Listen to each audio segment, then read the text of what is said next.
Hi, I'm Milena. I'm with Kasia, and I have a few questions for her.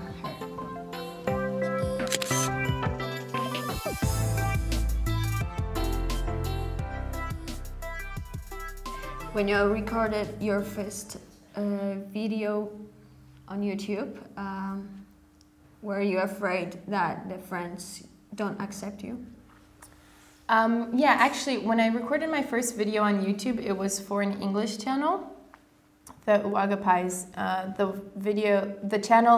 My channel 15apu, I made later, much later. And when I first filmed for that channel, I was quite stressed that my friends would see and they would think it's weird, because I think when you appear in front of camera, you always act a little differently than in real life. And I was worried that they would just find it very weird and strange. How they did react? How did my friends react? I think most of my friends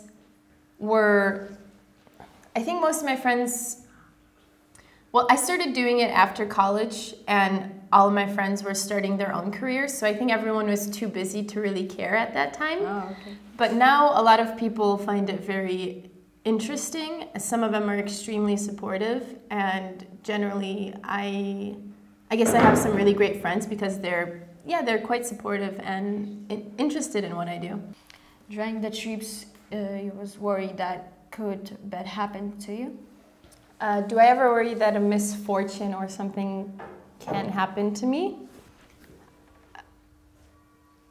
No, I don't actively worry about it. Is it sometimes in the back of my head? Yes. Does it ever cross my mind? Yes, but I don't generally worry.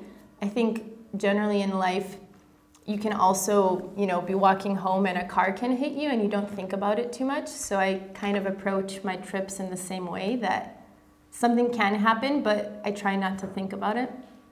Someone scared you? Have I been scared like in my trips previously? Yes, definitely. But what happened? There's just been some uncomfortable situations in like Brazil mainly. But I generally try to not have things on me that I care too much about, and that way I can be a bit more relaxed and respond more. I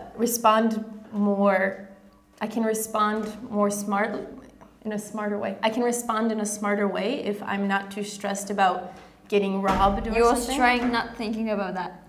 Well, I mean, so when I was in Brazil, I tried not to have too many things. When I was in Brazil, I didn't walk around with an iPhone and all these things. I just tried to not have things that I cared too much about. That way I was less stressed and was able to respond in a smarter way, I think. If I had too many things and was like, oh my God, they're gonna steal all my money and stuff, then you kind of panic. And I got it. So I try not to panic, and I try not to panic by not having too many things to panic about. Okay.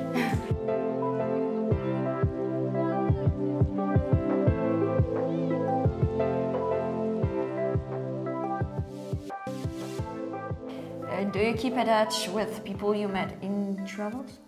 Yeah, absolutely. I don't keep in touch with all of them because there's been so many, but I keep in touch with many of them. And I actually think maybe it's annoying for some of my friends, because sometimes when I talk about my friends, I'll say, oh, my friend from Paris, or my friend from Rio de Janeiro, or my friend who lives in Dubai now, or my friend who lives in South Africa now. And my friends are like, how can they be all your friends? So I think I remember these people very fondly, and I do keep in contact, and sometimes we meet again in a new place. And for me, it's very special. And I think it's something that you don't really understand until you start doing it yourself. I have some friends who I, for example, have met abroad, and I've only ever met them again in another country, and we've never met in our home countries. So it creates very fun friendships, and because you meet these people in fun, adventurous ways, they're always open to fun, adventurous things as well. So it kind of creates a cycle of always having great interactions, because they're more open to doing something adventurous that other people might not consider. So you feel like famous person because everyone recognizes you in every No, country? no, it's definitely not like that. No, absolutely not. I have friends in many different countries, but people only watch me in Poland for 15 Okay. But I definitely don't feel famous. That's kind of putting me on the spot, but yeah. I know you were in Brazil, so I have a question, like, you was in Carnaval?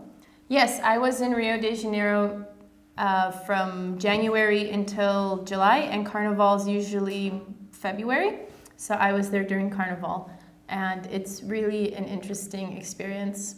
I was impressed. It's the actual parade through Sambodromo, the Carnival Samba parade, is so impressive. The floats are the most beautiful and ornate things I have ever seen, and it's just really an amazing experience. Were you dressed in a costume? So during Carnival, everybody generally dresses up. They go out for these like street parties, and you dress up kind of like for Halloween, but less details. The actual costumes from Sambodromo, from the festival, I didn't dress up in that. However, I really want to go back and do it because anyone can participate. They just have to commit to a school and buy the costumes. So I do plan on going back and doing that. You could dance samba. Yeah, samba down the street. This was a third and last part of our interview with Kasia. We hope you learned a lot new things with us about her life. Sorry for the grammar mistakes we made in the interview, but we're still learning English and we are aware of them. It was a pleasure to have Kasia as our guest, and we would like to thank her very much for coming.